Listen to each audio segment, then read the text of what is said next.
Welcome to our exploration of the rich and complex history of Puerto Rico. In our quest for accuracy and completeness, we have endeavored to fact-check the history presented in these works. We recognize that history is a dynamic field, subject to interpretation and new discoveries. Therefore, we invite you, our audience, to actively participate in this process. If you identify any discrepancies, errors, or omissions in our presentation, we encourage you to share your insights in the comments section and provide references to supporting documentation. Our commitment is to deliver a comprehensive and accurate portrayal of Puerto Rico's history, incorporating the latest scholarship and research findings. As we strive to present the most faithful representation possible, your feedback and contributions are invaluable. Together we can enrich our understanding of Puerto Rico's past and ensure that future iterations of this history reflect the truth as closely as possible. Christopher Columbus's journey to Puerto Rico. In the year 1493, Granada fell into the hands of the Christians after centuries of fighting with the Islamic Moors. Queen Isabella I, backed by the United Kingdoms of Castile and Aragon, had defeated Mohammed XII, also known as Boabdil, the last Muslim king of Spain, marking an end to the 8th century Muslim rule of the Iberian Peninsula. The Palace of Alhambra, considered one of the most famous monuments of Muslim architecture, now flew the banner of the Catholic Queen. A new world order had been established, with Isabella I at its head. When setting sail for his first voyage, Columbus faced months of challenges, including gathering funds, a crew, and provisioning 3 ships. None of the 3 ships were new, potentially having multiple previous owners, and none were built for the open ocean, but only to sail the Mediterranean Sea. By royal decree, criminals who joined the voyage would be pardoned, allowing Columbus to assemble a crew of 90 men for his expedition. Upon his return, he was given a hero's welcome. Bringing living evidence of wonders from beyond the ocean, Columbus displayed samples of plants and animal species previously unknown to the world. He brought back captive natives and gold. He certainly had command of the public's attention. The proudest moment in Columbus's life arrived when he entered the throne room in Barcelona, wearing a purple robe and dressed as nobility. He was granted permission to sit in the royal presence and share his experiences. The nobles of Spain and the church elites, once proud and arrogant, now surrounded him, showing undivided attention. It was the realization of Columbus's dream, the well-deserved reward for years of hard work.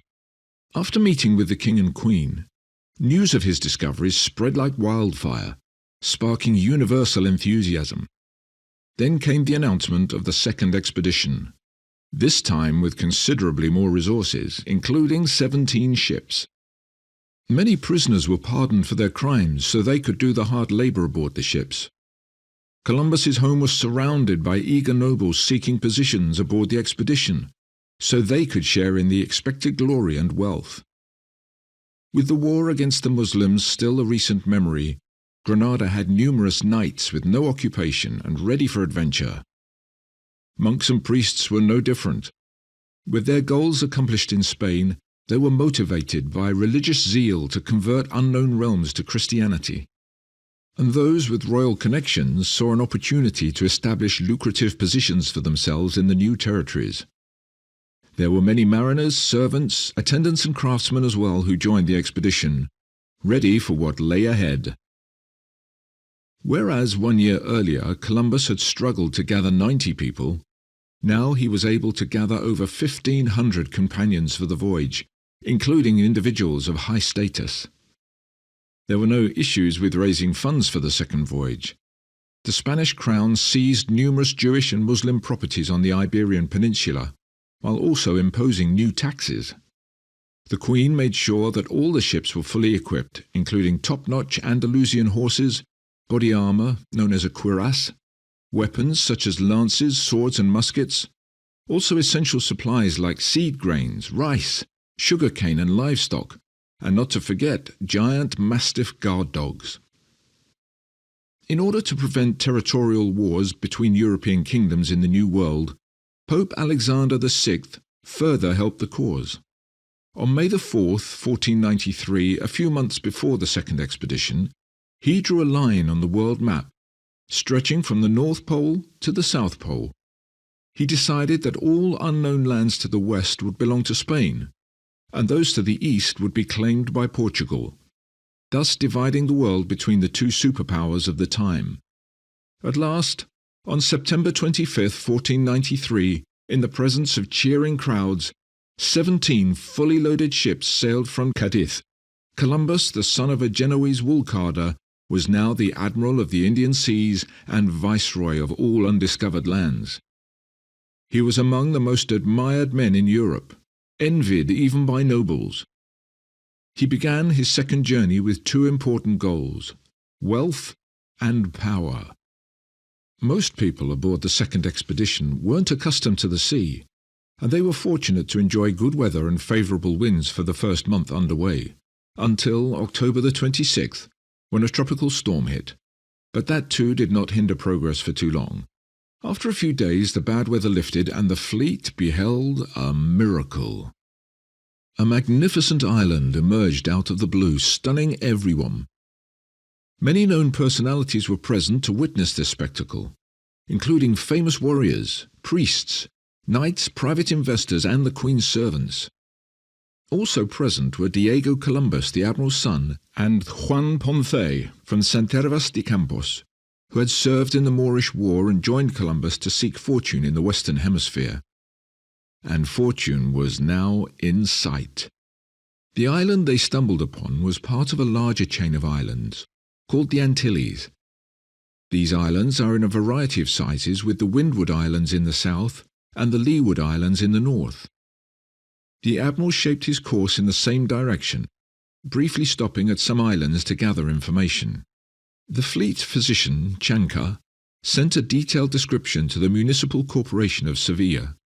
Chanca visually described every event in chronological order, be it addressing the weather or the people's joy upon sighting land. He also mentioned that the first island was named Dominica by the admiral, as it was discovered on Sunday, and for the second he gave the name Maria Galante, the name of his ship. Over half a millennia later, the names of these islands remain unchanged. The admiral would formally take possession of the lands in the name of Her Highness Queen Isabella. Everyone, including Chanca, marvelled at seeing the dense forests, unique trees and strange fruits Maria Galante had to offer. Finding no signs of inhabitants, they spent only 2 hours ashore before heading to another island 7 or 8 leagues northwards on November the 4th. For reference, a league is roughly 3 miles or 5 kilometres. The next island they landed on was named Basse Terre. It had a mountain that reached the sky and beautiful waterfalls. The port where the ships were docked had some huts nearby, indicating inhabitants. Upon entering the huts they discovered unique parrots, cotton ready for spinning and other items, and they took some with them. But there they also found 4 or 5 bones of human arms and legs. The inhabitants, however, seemed to have fled into the forest. The natives of those villages were called Caribs. The admiral believed the Caribs to be cannibals. While that may have been true, as we'll discuss later, the bones they kept in their huts were actually those of family members and loved ones, a tradition still carried on in Cuba and other parts of the Caribbean today. The admiral ordered his men to search for the inhabitants. Most of his men returned safely. Some even brought captives with them, including a boy and a child abandoned by their captors. However, Captain Diego Marquez and his men did not return for 4 days straight. Everybody assumed they were dead, considering they had entered the thickest part of the jungle. But to their amazement they appeared at last. They were down and out, but alive. They also brought 10 captive women and boys.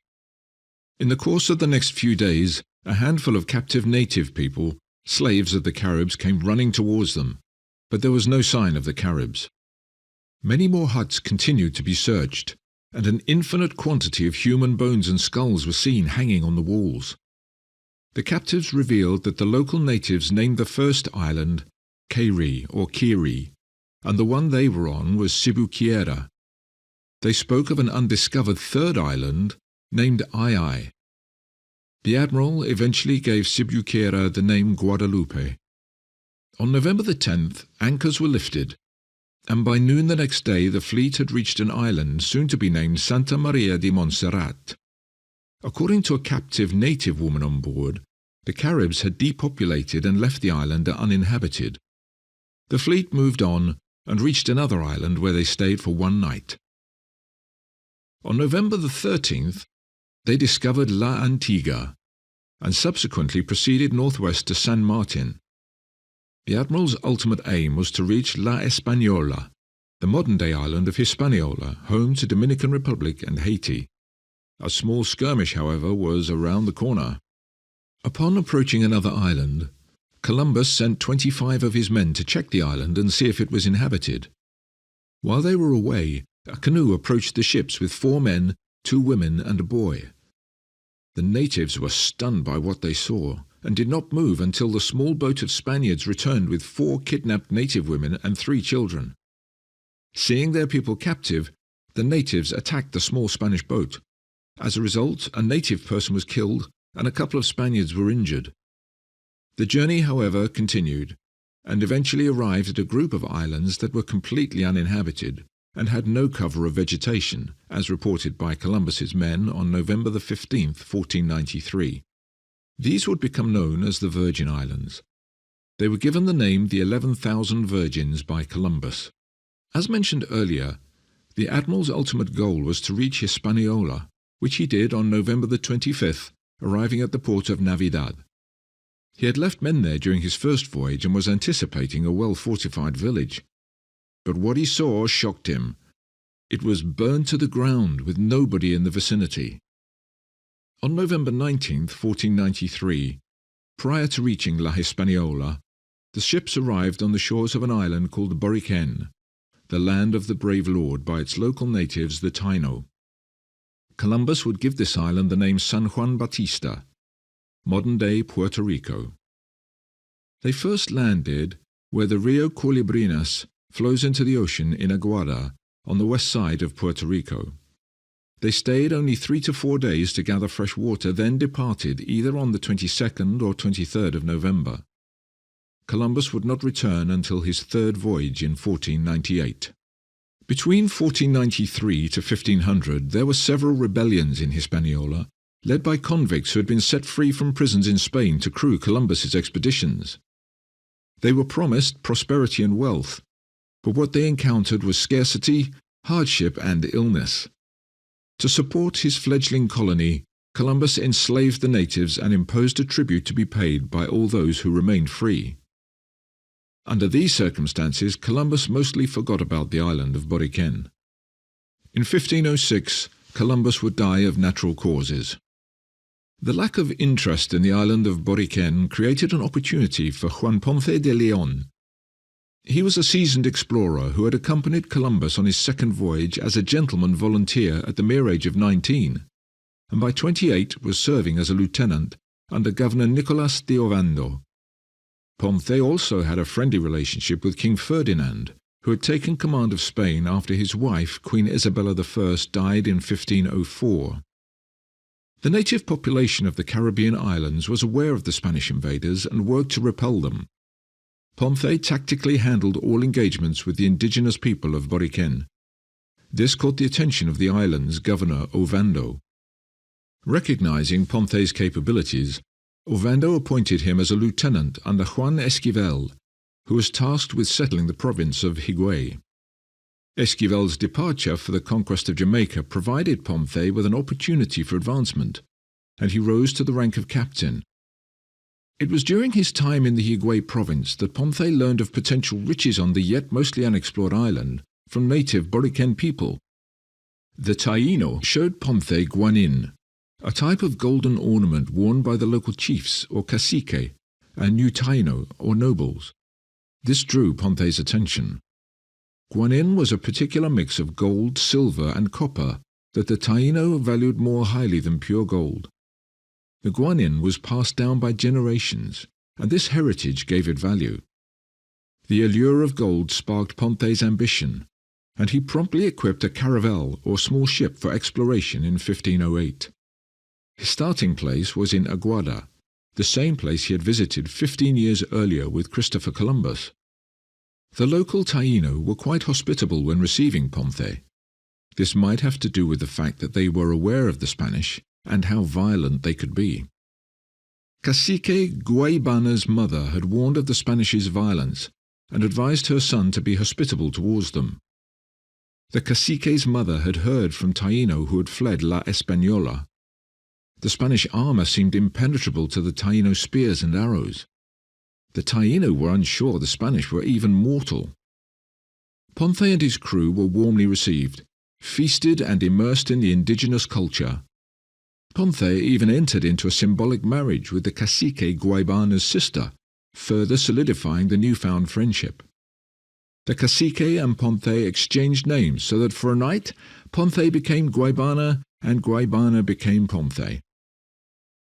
Ponce, accompanied by cacique Guaybana, set out into the interior to discover the sources of the native chief's gold. The cacique proudly showcased the rivers Manatuabon, Manati, Sibuco, and others, allowing the Spanish explorers to witness the gold-bearing sands. Cacique Guaybana did not know that by doing this he was sealing his people's fate. Ponce's eyes lit up when observing the prospects, and he immediately returned to La Española in early 1509, bringing samples of gold with him.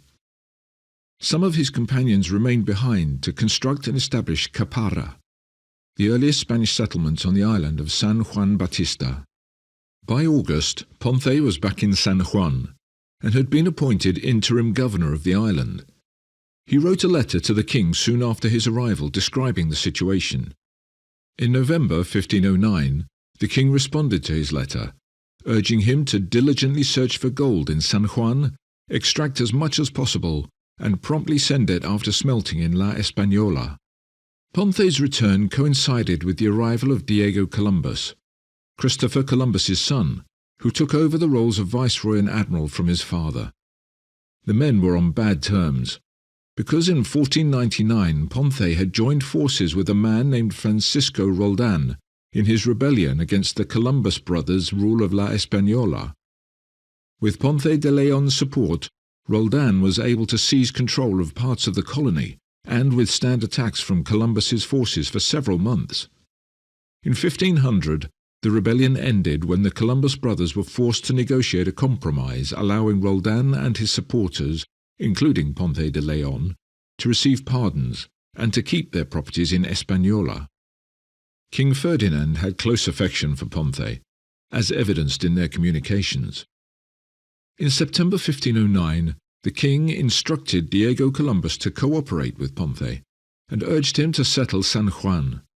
However, Diego ignored this, deposing Ponce and appointing Juan Cerón as governor instead. Cerón, along with his men, sailed to San Juan by the end of 1509, where they were well received by Cacique Guaybana. On March 2, 1510, once again Ponce was appointed governor by King Ferdinand. Ponce arrested Cerón and his companions, putting them on a ship to Spain and seizing their assets in San Juan Bautista. This sparked a debate over who had the right to appoint the governor. If King Ferdinand held this power, then Ponce would be governor. However, Diego Columbus was viceroy of all lands discovered by his father, and over a decade later, a court would determine that Diego actually held the right to appoint the leaders of his lands. When Ponce deported Cerón, Diego Columbus retaliated by confiscating all of Ponce's belongings in La Española.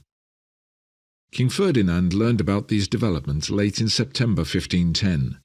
He immediately ordered the release of Cerón and his companions and instructed Ponce to return their properties. Ponce's haste compelled the king to side with Diego Columbus. Ponce was ordered to stay at his residence in Caparra, while returning the governor's office to Cerón by June 6, 1511. Ponce obliged. Gold. If modern professionals conducted a systematic exploration of the east-west mountains, they would find several gold deposits. The native Taino were the only source of guidance and labor for the early gold-seeking Spanish settlers. The mountains have never been properly searched for gold in the modern era. In the 1500s, it was unsafe for the Spanish to venture into the mountains because of the natives. Later, the world's lust for gold had diminished. Ponce was the first to bring Puerto Rican gold to Spain. He collected it from the river Manatuabon. He also found considerable quantities of gold in the rivers Cao and Cibuco, which eventually led to the establishment of Caparra. The treasurer, Sancho Velasquez, reported a new discovery in 1515 in the rivers near San Germán. The annual output of gold saw fluctuations. However, it continued to increase until 1530, when the Crown officers started complaining about the reduction in production. This was not because of the unavailability of gold, but rather due to the unavailability of the labouring Taino who were enslaved and fell victim to the settlers. The metal was and is still usually found in the form of grains that are shaped like seeds, but a couple of nuggets are also said to have been found in the river Fajardo. The Crown officers, in 1538, reported that they had discovered several sources of silver ores. However, they did not have the skilled personnel to smelt it properly. The indigenous people of Boriken. The earliest known inhabitants of Puerto Rico were the people of the Archaic or Archaic period, arriving around 4000 BCE. These nomadic hunter-gatherers left behind scattered examples of their rudimentary tools and evidence of small campsites across the island's coasts and forests. Two great migratory waves originated from South America's Orinoco Valley region, in modern-day Venezuela. The Saladoyid people arrived to Puerto Rico through the Lesser Antilles around 200 to 600 CE, bringing advanced agriculture and their ornately decorated pottery styles. They established Puerto Rico's first permanent centralized villages and ball courts for ceremonial games. Centuries later, around 1200 CE, the Saladoyid descendants transitioned into the Ostionoid, or Taino, culture. They further developed successful farming techniques, harvesting foods like corn, sweet potatoes, beans and pineapples. Tainos also created sophisticated art forms like carved wood and woven cotton goods. The Caribs inhabited the bigger islands of the Caribbean, including Cuba, Santo Domingo, and at times occupied parts of Puerto Rico. However, the primary inhabitants of the island were the Taino. Some description of the customs, habits, and culture of the native Taino people is given by Friar Abad in the 4th chapter of his history. This account by Friar Abad is based on the work of historians like Gonzalo Fernández de Oviedo, Antonio de Herrera, William Robertson, and Guillaume Thomas François Reynal. The native Taino were laid back and greatly disliked physical labor. The only times they were seen being physically active was when they played bate, a ball game, or when they danced. Most of the natives of the island wore no clothes at all. Only some aged women put on an apron. The rest walked about naked. They loved painting their bodies with different sorts of figures. The paint that was used for this purpose was a substance resembling soil. It was laid on the bodies using an oil that was extracted from plants or trees. The paint also served as protection against mosquitoes and insects. Some Taino wore a few feathers in their hair and shells as earrings or nose rings. Caciques, or chiefs, wore a disc-shaped necklace made of gold called guanin. Their houses or huts were made from cane as the main building material. The shape of these huts was mostly square. The main item of house furniture was a hammock.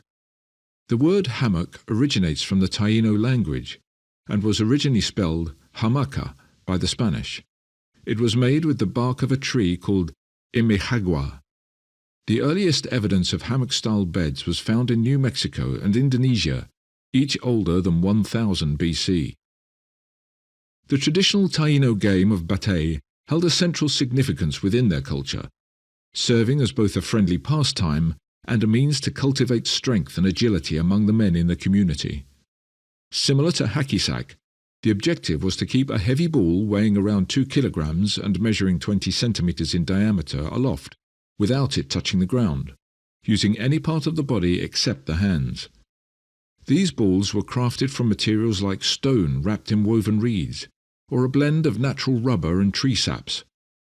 Beyond its recreational aspect, bate was also utilized to settle disputes between rival communities and to physically prepare young men for potential conflicts. The Taino people worshipped objects called zemis. A zemi was a deity or ancestral spirit, housed in a sculptural object. Taino religion centered on a supreme creator god, Yucca, and a fertility goddess, Atabe. There were also many other minor gods. Yucca, the creator god, governed the growth of their staple food, whereas the goddess Atabe governed water, rivers, and seas. It is believed that when settlers came to the island, Taino hid zemis or destroyed them to avoid them falling into Spanish hands. In pre-Columbian times, it was common for rival communities to sneak into one another's villages and steal zemis. For example, if one village received good weather, a less fortunate neighbor might steal their rival's zemis, because they believed the physical objects bestowed the blessings. The iconic triangular-shaped zemi, carved with the face of Yucca, would be buried in fields as a spiritual fertilizer. At the heart of Taino's spiritual rituals was cojoba. The Taino would sniff the ground seeds of the cojobana tree to seek visions and spiritual guidance. Many Taino adults regularly chewed a mixture of tobacco and basil leaves. This mix would often cause them to vomit. Cojoba was primarily used by the cacique, the Tainos, and the behiques. Behiques were priests as well as witch doctors, commonly known as shamans. Behiques were considered wise and gave spiritual guidance. They had extensive knowledge of different plants and substances to treat people who were suffering from various diseases. Behiques were believed to have a connection with the gods, and because of this popular belief, they were put in charge of communicating with the gods and asking these gods for different favors for their tribe. Earlier we mentioned zemis carved from stone. However, zemis were also sometimes carved from wood. If a Taino person came across a piece of wood they believed contained a spirit, they would fetch a behique. The behique would then ask the spirit in what physical form the wood should be carved. Their utensils included jugs, cups, and basins. Their weapons included bows and arrows. As opposed to the Caribs, the Taino arrows were not poisoned. Mostly they used small canoes, which are also called piraguas. However, in times of war, large canoes were used, with the largest being able to carry 40 to 50 men. Since mammals were not present on the island, the chief source of nutrition was fish, maize, edible roots, yams, and a bread made from yucca. We do not have an extensive and detailed account of how the moral and social fabric of the community was kept in check. However, from the knowledge we do have on the topic, it appears that a group of individuals directed and maintained the social and moral order within the Taino society. These included behiques, caciques, and ni Tainos. Each Taino tribe had a chief called a cacique. They were not elected, their position was inherited. Ni Tainos were the nobles of Taino society. Their function was to monitor the work of the naborias, who were the workers and the lowest in the social hierarchy. This group consisted of working-class men and women who hunted, fished, and worked in the fields. When Juan Ponce de Leon made contact with the Taino people in 1508, the most followed and respected cacique in Puerto Rico was named Guaybana. His orders were respected by other Taino as far as the islands of Hispaniola and Saint Croix. After his death in 1510, his brother assumed the name Guaybana II and became the new most powerful cacique. Contrary to his hospitable brother, Guaybana II wanted to use the Taino's population advantage to drive the Spanish from the island. Guaybana II had many wives, each from different neighboring tribes. His wives were dispatched to bring their local caciques for a meeting to organize a revolt. They decided to test the perceived godly immortality of the colonizers. Once sure that the Spaniards were human, they could attack the forts and capital. An opportunity soon presented itself to test if the Spanish were immortal. A young man named Diego Salcedo passed through a Taino village requiring guides. Cacique Urayoan agreed, secretly intending to put Spanish immortality to the test. The cacique was hospitable, providing a feast, and 20 Taino porters for Salcedo's journey. As they crossed a river ford, the porters asked if Salcedo needed carrying to avoid getting wet. When he agreed, in the deepest waters the 2 men carrying him abruptly submerged Salcedo, holding him under until he stopped struggling for life. Placing his lifeless body by the riverbank, the porters were unsure if Salcedo was dead. In case he was a god, they began apologizing profusely, saying they slipped in the river. Hearing the Christian teachings of Jesus, they kept vigil for 3 days, but the body did not rise. Yura Joan confirmed with his own eyes, the Spanish were not gods, but mere mortals who could be killed. That night signal fires lit the hilltops across the island. The indigenous resistance had begun. The Taino Rebellion of 1511 was the first major battle between the Spaniards and the natives. Guaybana II allied with caciques Guayama, Orocobex, Louis and Loquillo. The native leaders decided to rebel against the Spanish colonizers. Guaybana loathed the Spaniards and called his people to hold a sacred dance ritual. During these dances, called arreyitos, the indigenous people would sing about their intentions. Juan González, nicknamed La Lengua for his ability to speak the native Taino language, learned of the preparations for the arreyito and decided to attend in disguise. To blend in, he covered himself in a yellow vegetable paint used by the Taino. At the arreyito, he listened to their war chant saying, "Death to the Spaniards!" After witnessing their intentions, he hurried back to urge Cristobal de Sotomayor to flee immediately, but the stubborn Spaniards postponed their departure.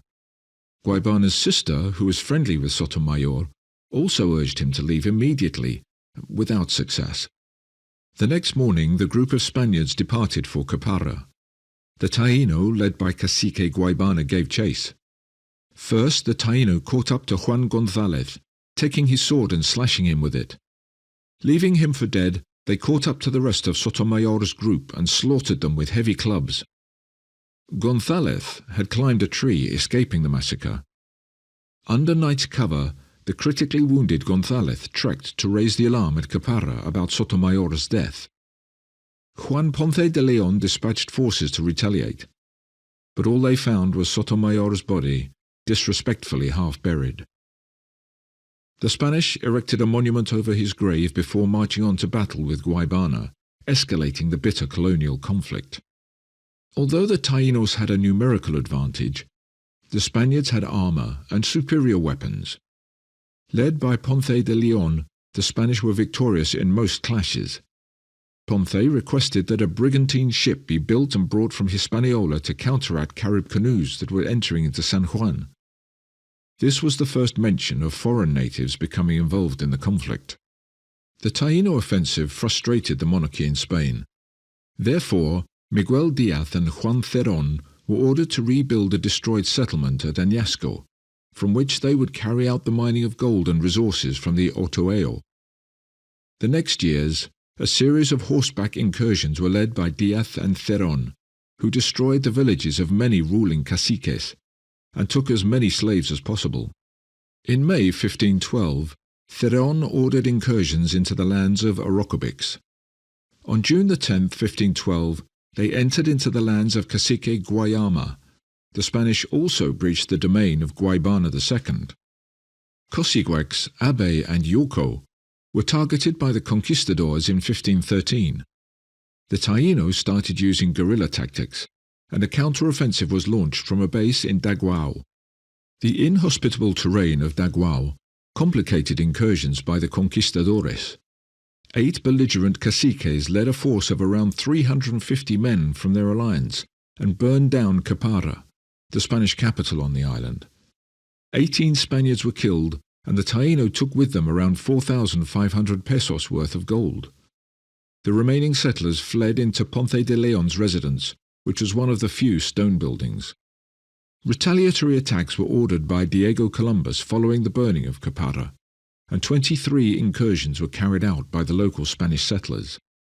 Spanish advanced into Daguao between 1514 and 1515, which pushed the Tainos to seek refuge on the island of Ai, modern-day St. Croix, which was part of the same Taino Empire. Cacique Guaybana II is thought to have died in 1518, although the circumstances of his death are unknown. After that, exiled Tainos carried out attacks for the following decade, which ceased around 1529. Cultural diversity. During the initial years of colonization, the Spanish settlers were soldiers, monks, and mariners who did not bring their families or any women with them. This gave rise to mestizos, people of mixed race having Spanish and indigenous descent. However, mestizos were not the only new race on the island. The African slaves which were introduced in Puerto Rico early in its colonization days conceived children with the indigenous people, giving birth to the Zambo. Mulatto was another race that started on the island after African women were brought from Santo Domingo. In 1534, the king's officers in Puerto Rico asked the government to send 50 white married couples to the islands. However, their request was not granted, and the crown sent 50 bachelors instead. This quite obviously furthered the lack of women. The daily interaction of soldiers of the garrison with the people of lower and middle classes did not improve the character and manners of the populace. The commingling of races gave birth to a number of new races with time. Since it was ruled that only pure-blood Spaniards and their descendants could get high-level military and civil jobs, candidates were asked to present documentary evidence that they were the descendants of white Spaniards. This practice was eventually abolished in 1870 by Marshal Francisco Serrano, the regent of Spain. The Jibaro. The Jibaros trace their ancestry to the early Spanish settlers who spread across the interior of the island and learned to farm from the Taino and escaped African slaves. They lived in isolation from the rest of the islands and did not bother themselves with anything related to the outside world. The Jibaros lived in huts called bohio and built them anywhere they wanted, without consideration for whomever may own the land. The building materials used are the same as those used by the Taino. The bohio is oblong or square-shaped and is 2 to 3 feet above the ground. Cane, cocoa palm trunks and bark of yaguas, a species of palm, are used in both the walls and roofing. Sometimes the bohios are divided into 2 sections inside. One portion serves as the sitting area of the family during the day, and the other as the sleeping room. Since they are the descendants of the European settlers, the majority of the Jibaros had white skin. This rural population has been divided into 3 groups by one of Puerto Rico's accomplished academics, Francisco de Valle Atiles. He wrote about these groups in the Puerto Rican magazine in 1887. The first group comprises Jibaros, who work in the sugar and coffee estates. People of the second group are independent cultivators, and the last and financially better off individuals live far away from populated areas. There is no concept of shoes, and garments are dried on the body when they get wet by rain. Tobacco and rum are the go-to foods to fill the stomach. Tobacco is both chewed and smoked, whereas the intake of rum does not go to the extent of intoxication. Their living conditions made the Jibaros prone to paludal fever. This fever was one of the most common diseases of the tropical regions. No cure for this fever was found until 1781, according to Friar Abad. The fever kills the patient in 4 to 6 years, and those who manage to recover are killed by dropsy, a condition in which fluid is built up in body tissues. According to Mr. Atiles, despite the high mortality rate, the Jibaro population increased in number. Each family comprises 6 to 10 children on average. As for intellectual wealth, a Jibaro is poor. He is illiterate, speech-wise incorrect, and his songs are anything but poetic. The musician makes his own musical instrument, which is guitar-like. A ribbed gourd is also added to this stringed instrument. The sound that this guitar produced was irritating for someone not used to it.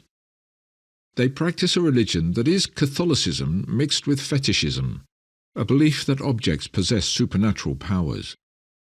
In 1887, Colonel George Dawson Flinter, a British former army officer and an adventurer, described Jibaros as simple people. They dislike acts of robbery, but always try to deceive in their dealings, especially if the other person is not accustomed to their ways. They are both hospitable and susceptible to provocation. They like resting in their hammocks most of the day and consider the plantain and coffee trees around their houses enough for subsistence.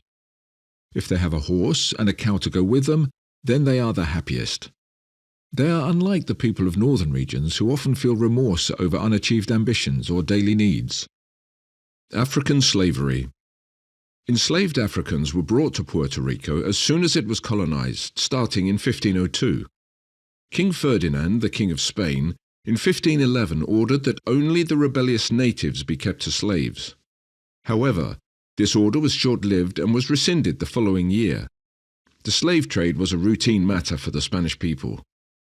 In 1502, two men named Juan Sanchez and Alfonso Bravo were permitted by the Spanish crown to take slaves to the newly discovered island of San Juan.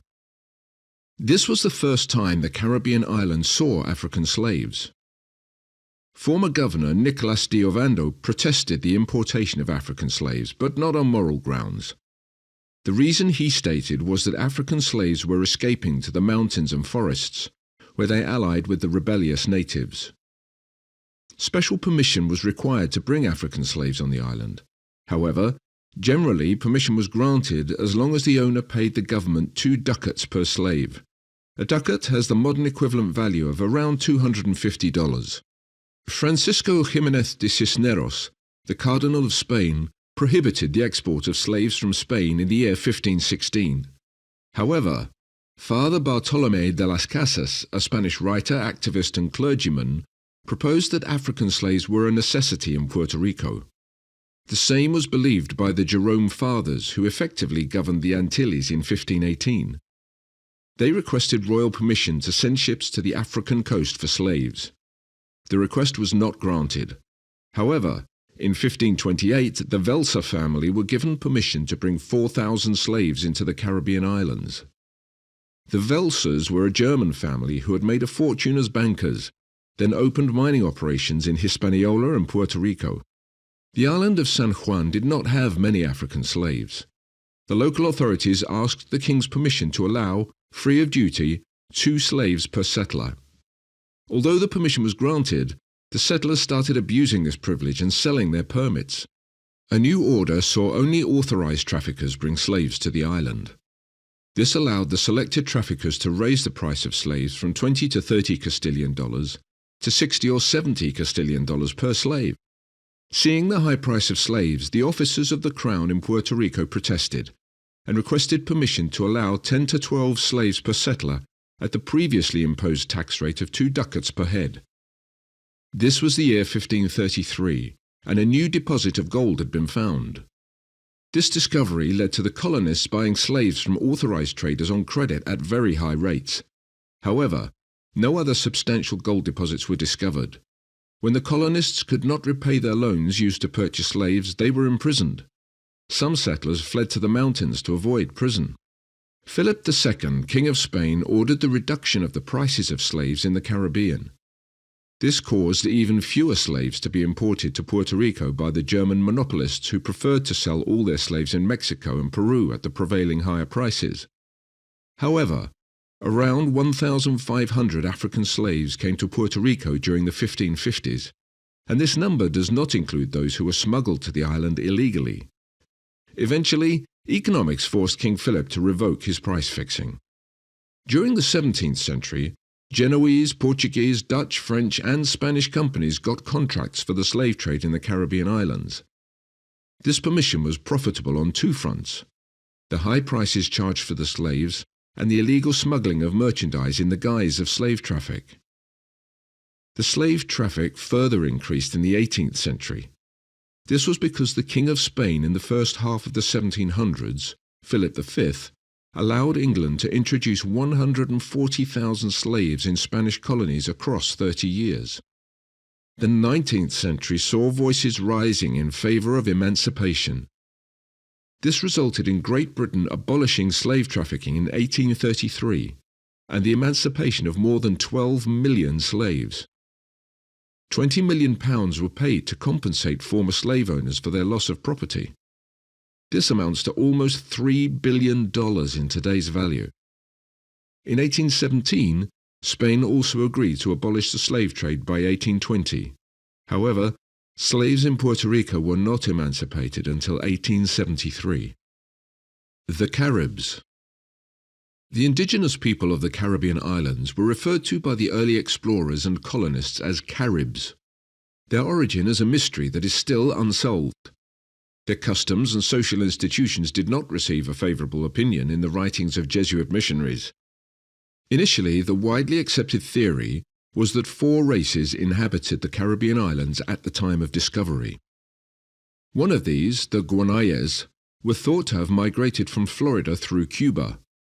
The Spanish conquistador Diego Velázquez de Cuellar colonized Cuba without losing a single man because of their hospitality and peaceful nature.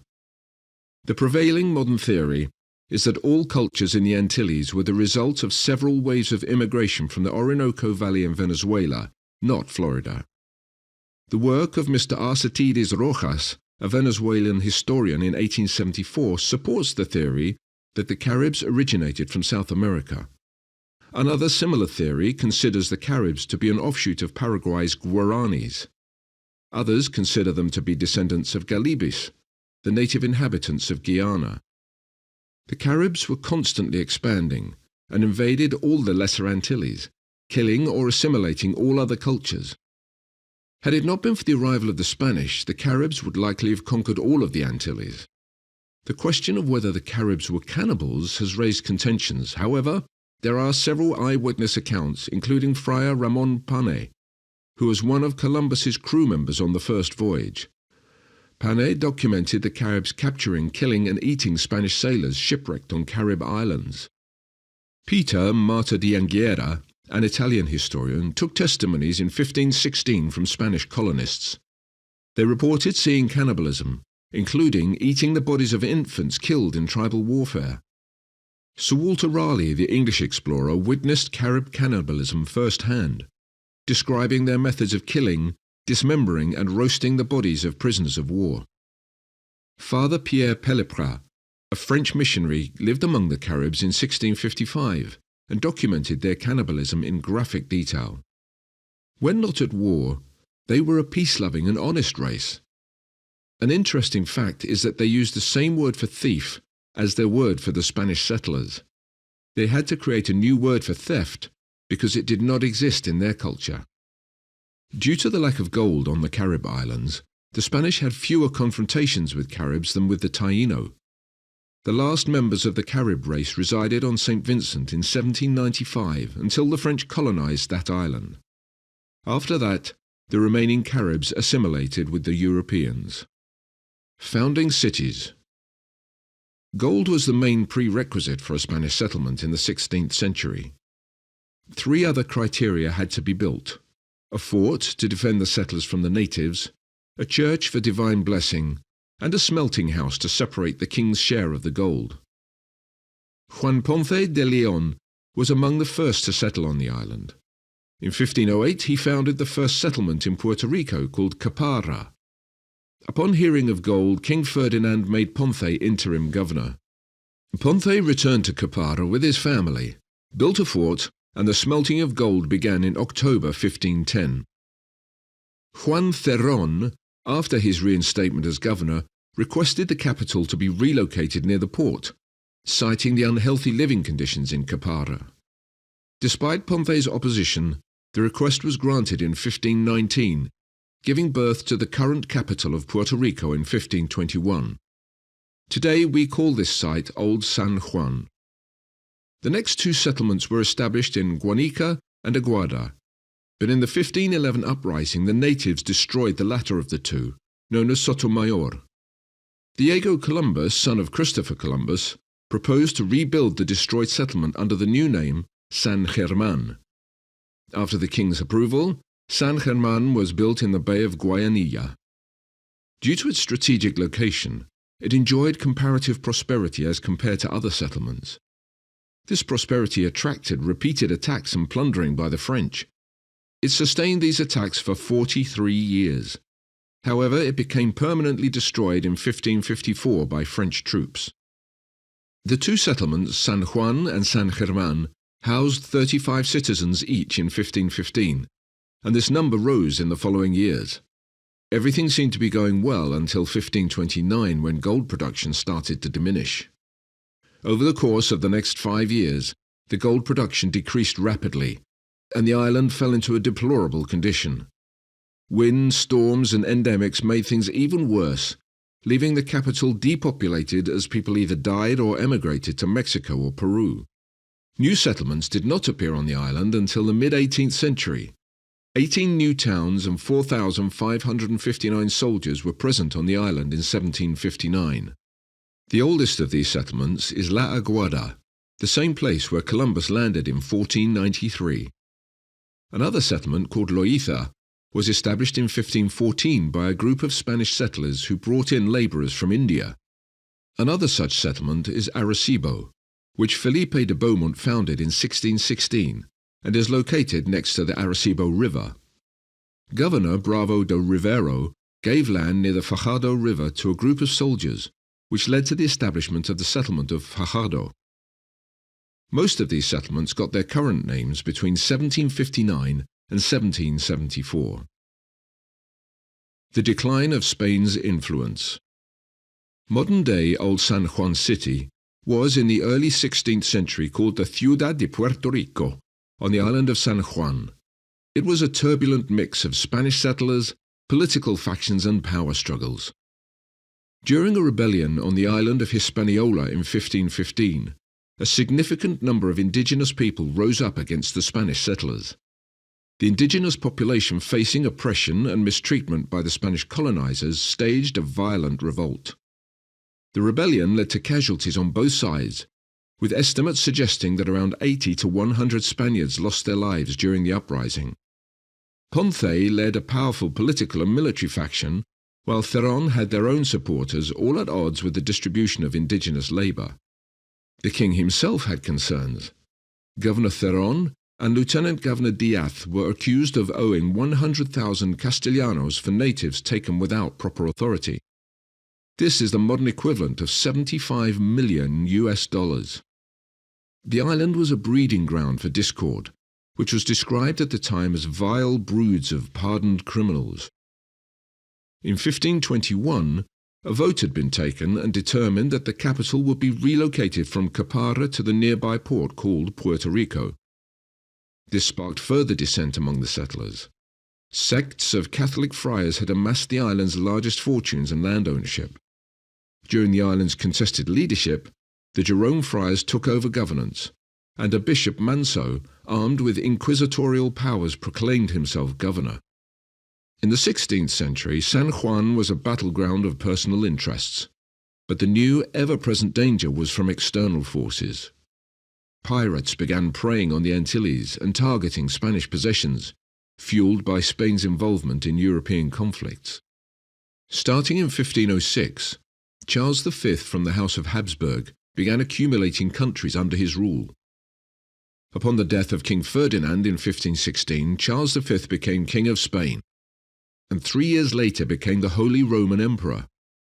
His reign marked an era of wars, including one with France, which spanned his lifetime. These conflicts made Spain's distant possessions susceptible to attacks from privateers seeking riches. Meanwhile, Juan Ponce de Leon, former governor of Puerto Rico, left the island in 1513 to discover new lands. He claimed this new land for Spain, and named it La Florida, meaning the land of flowers. For this discovery, he was appointed adelantado of Bimini and Florida, but he continued to live at his home in Caparra. In 1521, he returned to Florida with a larger expedition to establish a permanent Spanish colony and to convert natives to Christianity. However, he faced resistance from the natives and was wounded in his thigh by a poisoned arrow. He was rushed to Havana, Cuba, with hope that he might heal. Ponce de Leon died in Cuba in July 1521. By 1529, the settlement in San Juan had grown, boasting 120 houses, including some made of stone. The cathedral was finished, and a Dominican convent was under construction. However, the island's connection with Spain weakened, as no ship from the peninsula had entered its ports for 2 years by 1536. Many escaped African slaves and Taino, witnessing the remaining Spaniards living in squalor, sought refuge in the mountains, descending only to plunder their former masters. Puerto Rico, once a promising outpost, faced ruin, leaving behind a landscape marked by 3 decades of efforts to tame the land. In 1538, the French landed at Guayanilla, or Guayanilla, looting and burning the town, but the resilient locals with clever guerrilla tactics used drums and horns to create confusion, attacking the French from various directions and set fire to their ships and tents. They saved their town and captured French weapons and supplies for future defense. In response, the king ordered the construction of a fort, appointing Juan de Castellanos as its commander. The fort's construction faced challenges, and in 1542 work on the San Germán fort was suspended. Castellanos, also the treasurer, expressed the need for funds and resources, proposing that efforts be directed towards supporting the population and building sugar mills. Despite pleas from the bishop and others, the vulnerability of Puerto Rico persisted. Sensing an opportunity, the French dealt a severe blow to San Germán in 1554. French ships entered Guayanilla, landing troops who ravaged the settlement. San Germán, founded by Miguel del Toro in 1512, vanished from the landscape. The notorious adventurer Antonio Cedeño, a Spanish conquistador and the governor of Trinidad between 1530 and 1538, enticed many settlers to leave the island to seek gold in Peru. Marked by his restless and evil nature, Cedeño had a troubled history, including imprisonment. His emigration scheme stripped San Juan of valuable settlers, leading to widespread discontent and calls for change. In 1536, a significant shift occurred in the system of government. Long-standing conflicts between colonists and government officials were aggravated by Diego Columbus, prompting the crown to intervene. Admiral Columbus lost the power to appoint governors, and a new system was introduced. Governors and alcaldes, who were similar to judges and sheriffs, were to be elected from among the colonists, serving 1-year terms with restrictions on re-election. Despite the change, the new system faced criticism and challenges.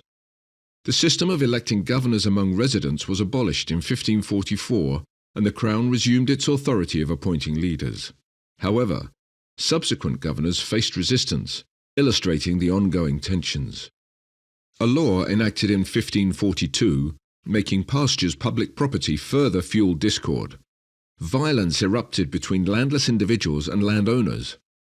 The islanders made threats against Crown officers and called for intervention.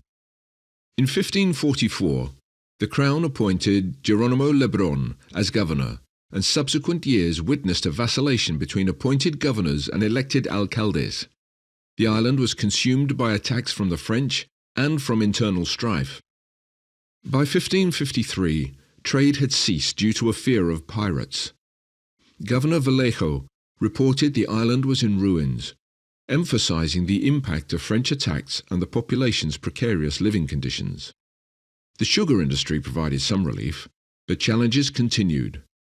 Records became sparse in the following years, and the island's fate during this time remains unknown. San Juan remained a vulnerable target, lusted for by all of Spain's enemies. San Germán's demise highlighted the vulnerability. The lack of guns and ammunition in San Juan's forts rendered the island nearly defenseless. The construction of fortifications was a slow process. Ponce's fortified house in Caparra proved ineffective, and the first fort, initiated around 1533, faced delays. Governor Juan de Lando proposed a stone fort in 1534, and construction commenced, concluding around 1540. This fortaleza became the gubernatorial residence and underwent reconstruction over the centuries. In 1540, San Juan had a fort but lacked artillery. A battery on the port's rocky Morro promontory was constructed. To defend the island from frequent attacks, mostly by the French, leaders in San Juan demanded that artillery be sent from Spain. Acting Governor Caraza in 1555 reported the installation of 8 bronze cannons on the Morro. The existing fortifications were expanded over time. Governor Enriquez began the circumvallation of the city in 1630, and his successor Sarmiento completed it between 1635 and 1641. Fort San Cristobal was completed in 1771, with further fortifications added in the 19th century. In 1555, as Governor Caraza reported initial steps to build fortifications, French privateers roamed the Caribbean, conducting raids on Spanish commerce, heralding a new formidable enemy for the beleaguered island. In 1595, Francis Drake, the notorious English freebooter, was at the peak of his fame and threatened the Spanish colonies. Drake had a reputation for being fearless and harbouring a deep animosity towards the Spaniards. When informed of his impending expedition to seize West Indian possessions, the Spanish authorities braced for impact. The defenceless condition of San Juan would likely have sealed its fate, if not for a fortunate turn of events. General Sancho Pardo, sailing from Havana in March 1595, encountered a storm that damaged their flagship carrying 2 million pesos. They sought refuge in Puerto Rico and were advised about the impending English threat. Governor Juarez, General Sancho and others devised a plan to fortify the island. Pedro Tello de Guzman, a Spanish naval commander, arrived with 5 frigates enhancing the island's defences.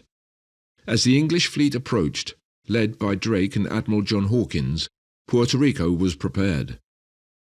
The anchored frigates caught the English off guard and posed an unexpected challenge. Cannon fire from the Morro rained down on the English fleet, inflicting damage and killing Admiral Hawkins. This unexpected defence prompted the English fleet to retreat, realising the island was not defenceless. Drake's fleet returned the following day, but was anchored beyond the range of the artillery. A night attack ensued, leading to a fiery confrontation with the Spanish frigates. The Spanish successfully defended the port while losing 40 men. The English suffered unknown losses. Unable to force an entrance, Drake withdrew temporarily. When he attempted to resume the attack, he found ships had been sunk to block the harbour entrance. The English, reluctant to face well-prepared defences, eventually abandoned the conquest. News later confirmed their passage by Arecibo and departure southward. Drake's missed opportunity to conquer Puerto Rico, laden with 2 million pesos, left him vexed. San Juan had successfully defended itself against one of the greatest scourges of the seas. Afterward, another English fleet under Lord George Cumberland arrived in Puerto Rico. When they arrived in Cangrejos, present-day Santurce, they encountered fierce resistance at the bridge leading to the capital. However, the English, superior in numbers and armament, occupied the capital and forts. This English victory was short-lived, as an epidemic of dysentery and yellow fever decimated the English troops, forcing Cumberland to evacuate the island on November 23, 1741. They departed with 70 captured artillery pieces, but left the city largely unharmed. The deaths of Philip II of Spain and Queen Elizabeth of England in 1598 and 1603 marked the end of the war. Philip III's ambassador in London negotiated a peace treaty with James I of England, which was finalised in 1604. The island, once home to an innocent native population, was ravaged by conflict in the early 1600s, leaving a penal settlement of around 400 people, a mixed population of people from Africa and Spain blended with the native Taino. Once envisioned as a rich port, Puerto Rico had lost its former glory. War, pestilence and storms had taken a toll, bowing it into a shadow of its former self. The impoverished, ignorant and vice-laden population struggled without education or commerce. The 16th century's end painted a grim picture of an island that had lost its way. The year 1625 brought a new threat to Puerto Rico, as the Hollanders, under the leadership of Boudewijn Hendrik, launched an attack on San Juan. Having liberated itself from Spanish domination in 1582, Holland had become the United Provinces of the Netherlands. The Truce of 12 Years, signed in 1609, granted the United Provinces absolute independence, providing relief to the Spanish colonies until hostilities resumed in 1621. Holland, bolstered by the assistance of France and England, unleashed privateer fleets against Spanish and Portuguese trade and colonies. In 1624, they invaded Brazil, San Salvador, Lima and Callao. Still recovering from past invasions, Puerto Rico faced a new menace on the morning of September the 24th, 1625, when 17 Hollanders' ships were sighted. Governor Juan de Haro, who had recently assumed command, acted swiftly. The city mobilized arms, ammunition were distributed, and preparations were made for defense. The defenders, numbering 330, faced challenges as the Hollanders approached confidently. The fort's artillery was in poor condition, but the resolve to resist was unwavering. The defenders fortified the Boquerón, a bay on the southwest coast of Puerto Rico, and Goats Creek, a small inlet on the north coast, anticipating these as potential landing sites. In the ensuing days, the enemy landed troops, established trenches, and positioned cannons on a height called the Calvary, in Guaynabo. The cannon fire exchanged between the fort and the Hollanders escalated. On September the 30th, a drummer under a flag of truce delivered a letter from Boudewijn Hendrik, demanding the surrender of the castle and garrison. Governor Juan de Haro's defiant response reflected his knowledge of the Flanders language and his commitment to defiance. Cannon fire continued, causing damage but failing to breach the fort. Skirmishes, night attacks, and mutual engagements persisted until October the 21st. Undeterred by the Spanish resistance, Boudewijn set fire to San Juan. Over 100 houses, Bishop Balbueno's palace and library, and the city archives were consumed in the flames. Spanish incursions severely damaged the Hollanders. Discouraged and facing determined opposition, the Hollanders abandoned the siege on November the 2nd, leaving a stranded ship and over 400 dead behind. Governor Juan de Haro and the brave defenders were duly rewarded. The king conferred upon the governor the Chevalier of the Order of Santiago and granted him 2,000 ducats, around $10,000 today. Captains Amezquita and Botello received 1,000 ducats each, with further honours bestowed on others who distinguished themselves. The mother country's entanglements in European wars left the colonies vulnerable, subject to attacks by privateers and pirates from England, France and Holland. However, San Juan's successful defence instilled hope that the island could defend itself. Between 1625 and 1780, Spain was marred by internal strife, wars and the rise of ruthless buccaneers who pillaged the Spanish colonies. Spain's influence in the world had greatly declined. The blows dealt during the war with England, including the near-total devastation of Spain's armada, delivered fatal wounds to Spain's dominance. The third and fourth Philip's reigns witnessed Spain embroiled in conflicts with various European nations. The colonies were drained of resources to fund these wars in Europe. Simultaneously, members of the Spanish government were caught living extravagantly. The Duke of Olivares, who was the de facto ruler of Spain under Philip IV, led the courts in frivolous excesses. One example was a lavish birthday celebration he threw in 1629 for Prince Baltasar Carlos, the heir apparent, costing over 1 million ducats, or approximately $10 million. This extravagant display of wealth contrasted with the misery of the common people, who suffered from high taxes, food shortages, inflation and crime. Olivares was blamed for state mismanagement and court corruption. Meanwhile, vice and criminality wreaked havoc in Madrid's streets. Amidst this chaos, the colonists in the New World were left to fend for themselves. Spain's colonies were forbidden to trade directly with any foreign country. Neglected by the distant crown, the Spanish colonies became vulnerable. Lawless marauders from northern Europe preyed upon Spain's Caribbean possessions. These ruthless opportunists recognized no authority and obeyed a leader only during plundering expeditions. The British attack. For centuries, Spain didn't pay much attention to Puerto Rico. They were focused on the rich lands of Mexico and Peru. The people of Puerto Rico lived a very simple life and mostly relied on farming to survive. There wasn't much trade, and the little they had was mostly illegal dealings with nearby islands like St. Thomas and Santa Cruz. In 1765, a report from Alexander O'Reilly to King Charles IV painted a clear picture of life in Puerto Rico. People did not have much education, with only 2 schools on the entire island. The majority of people did not know how to read. People measured distance by how long it took them to walk somewhere, and they had little interest in mixing with people of different races. For this reason, they did not learn some important farming techniques from the native Taino, such as how to protect their crops from the sun and drought. Crop failures were mostly caused by a lack of knowledge, which the natives had learned from experience. Their houses were very simple, with only a couple of rooms and frequently no door or windows. They lived mostly in the countryside, only visiting town on Sundays and holidays. O'Reilly proposed that the government distribute unused land to various groups, including former criminals, freed slaves, and people left behind by ships. This allowed them to start their own farms to make a living.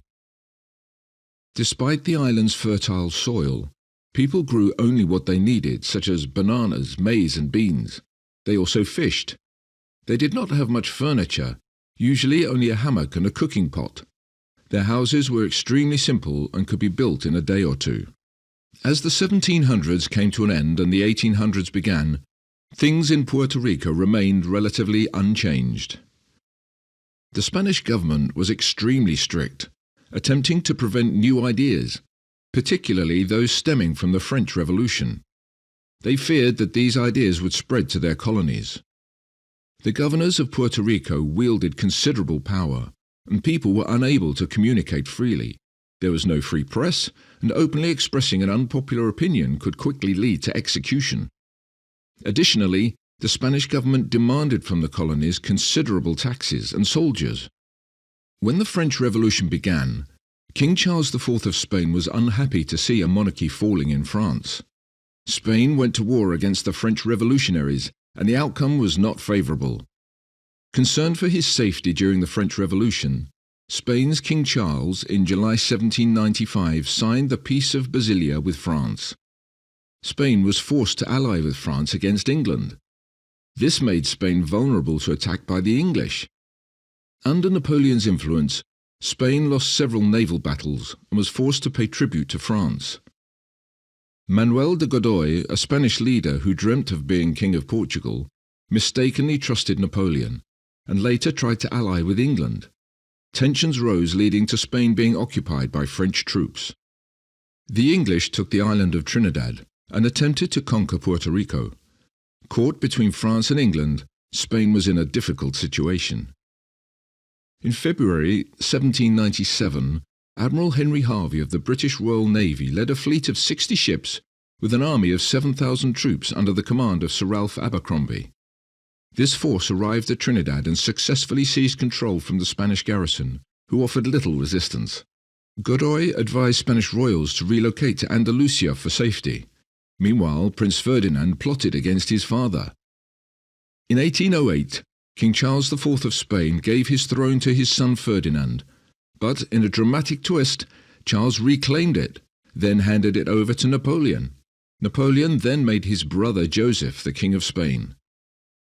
Spain, once a dominant empire, found its throne in the hands of a foreign power. However, the Spanish people were not broken. They were outraged and revolted against French rule, leading to a 6-year war with France to reclaim their country. With the assistance of English troops, Spain was finally able to eliminate the French from its borders. In 1813, a treaty was signed in Valencia by Ferdinand VII and Napoleon, restoring Spain's independence. During this war, many Puerto Ricans fought against France. Despite their poverty, they managed to raise a significant amount of money to help Spain. By this time, Puerto Rico had approximately 183,000 inhabitants. Ferdinand VII returned to rule from Madrid in 1814. In hindsight, the government installed by Napoleon was liberal and progressive when compared to the rule of Ferdinand VII. His ascent to power was accompanied by conservative priests. one of whom he appointed as Minister of State. Ferdinand ignored the French-influenced government that had ruled in his absence and refused to accept the constitution they drafted. He began a period of harsh rule, silencing the press, re-establishing the Inquisition, and persecuting those who favoured liberty and progress. Many were arrested and sent to prison. The harsh rule was replicated in the colonies, including Puerto Rico. Many Puerto Ricans, dissatisfied with their situation, fled to nearby English and French territories. Rafael Diego and General O'Daly, Puerto Rican heroes from the war against France, led a revolution against the tyranny of Ferdinand VII. They united disparate rebel factions, galvanizing public support through charismatic leadership. They leveraged their deep understanding of local politics and social grievances to orchestrate an uprising against the ruling regime in Puerto Rico. When another general sent by Ferdinand to quell the rebellion joined the revolutionaries, Ferdinand was forced to restore to Puerto Rico some of the rights gained from the Constitution of 1812, which had been law under Napoleon. Additionally, Puerto Rican citizens were given equality to citizens on the Spanish Peninsula. O'Daly gained popularity in Puerto Rico. Not only was he raised to the rank of Field Marshal, but the people of Puerto Rico elected him as deputy to the Cortes, or Spanish Parliament. Despite these changes, life in Puerto Rico remained largely unaffected. People were still largely uneducated and poor, focused on local activities like cockfighting and horse racing. There were no official schools beyond the two mentioned in 1765, and the government tried to sell spelling books to encourage reading. During its brief constitutional rule, Puerto Rico was divided into judicial districts, and efforts were made to spread constitutional ideas. Public interest in politics began to grow, and several patriotic associations were formed. However, this progress was short-lived. In 1823, news arrived in Puerto Rico that the constitutional government in Spain had fallen, which dampened the hopes of progress on the island. Overall, these events demonstrate how Puerto Rico, while under Spanish rule, experienced a mix of neglect, exploitation, and brief moments of political awakening, all of which were overshadowed by larger European events and Spanish colonial policies. In 1815, Puerto Rico experienced a significant change. The Spanish government issued a decree to boost the island's population, commerce, industry, and agriculture. This order provided amazing opportunities to foreigners looking to settle in Puerto Rico.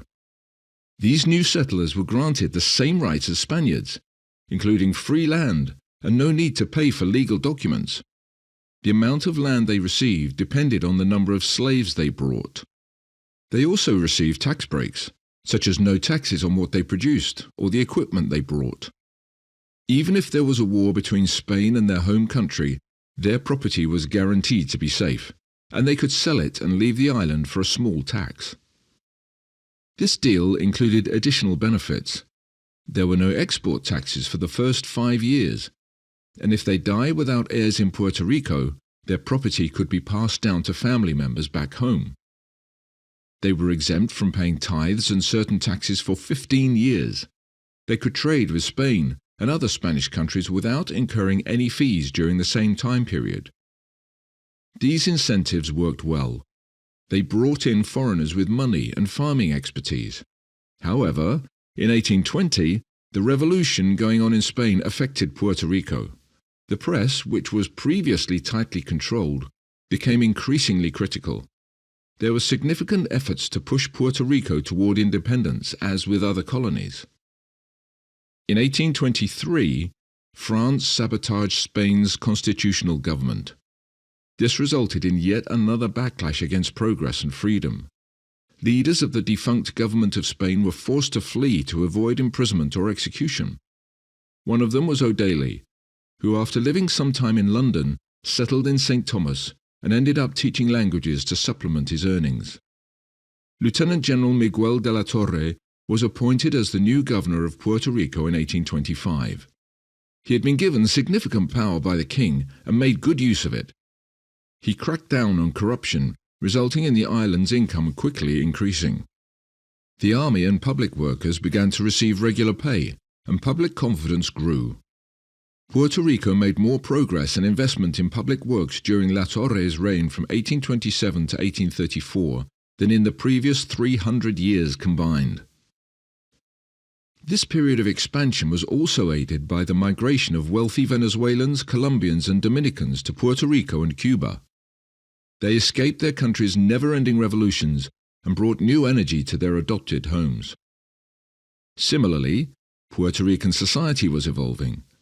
The Spanish officers and their wealthy Creole wives rose to the top of society. The merchants, who were mostly from Spain, worked hard and saved money to send home. The island was teeming with tradespeople and adventurers from all over the world who were constantly passing through, seeking their fortunes. Horse racing and cockfighting were popular pastimes, and nearly every home had a game cock. Housing was basic, with wooden structures for the majority and simple cane huts for the poorer Jibaros, where entire families slept together on wooden board platforms. There were few inns and schools, so families with the means sent their children abroad for education. Around this time, the formation of a 7,000-person militia was a significant step forward. It brought disparate people together and motivated them to become disciplined. This was the social landscape in Puerto Rico when political unrest erupted following Ferdinand VII's death. The Spanish government was broke, because its main source of funding was remittances from Mexico, which ended with Mexican independence in 1821.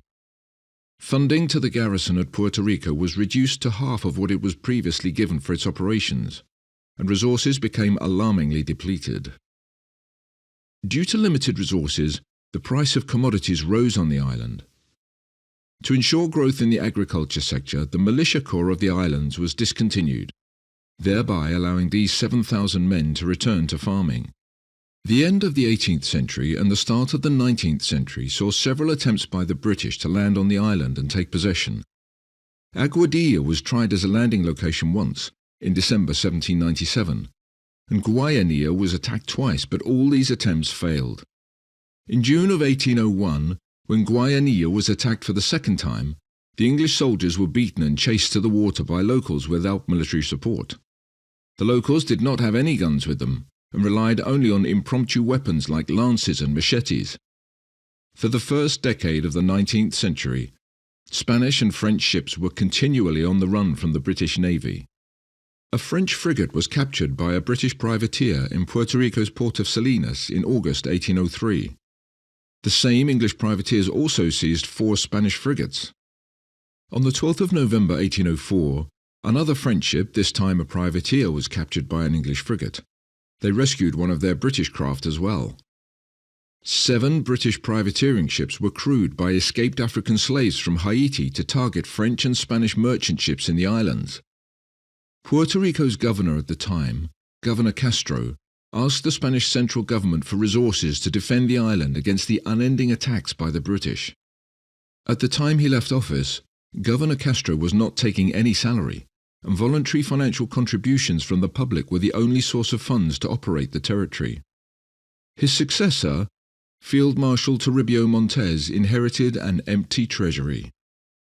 Despite being neglected, Puerto Ricans were giving their blood and sweat to Spain as proof of their loyalty to the mother country, whereas at the same time, the wealthy colonies were trying to break away from Spain. The emancipation of English colonies served as an example to the Creoles. The Creoles were an enlightened class of ethnic Europeans who were born in the Spanish colonies. They demanded separation from Spain, and the Spanish authorities responded brutally to silence them. Contrarily, Puerto Ricans were not thinking about emancipation. Most Puerto Ricans were Jibaros, the mixed descendants of Spaniards, Africans and Taino. Their disinterest in emancipation was due to the socio-economic conditions of the island. They were illiterate and too busy with basic life necessities to consider rebelling against Spain. They were skeptical of invitations from Colombian and Venezuelan insurgents who asked them to join the fight for independence. The people of Puerto Rico were unwelcoming to the Colombian insurgents. They believed they would lose what little they had if they followed the lead of the Colombians. On the 20th of December 1819, 2 Colombian insurgent ships, a brigantine and a sloop, tried landing at Aguadilla. However, They were beaten and pushed back by a Spanish sergeant who had only 20 men under his command.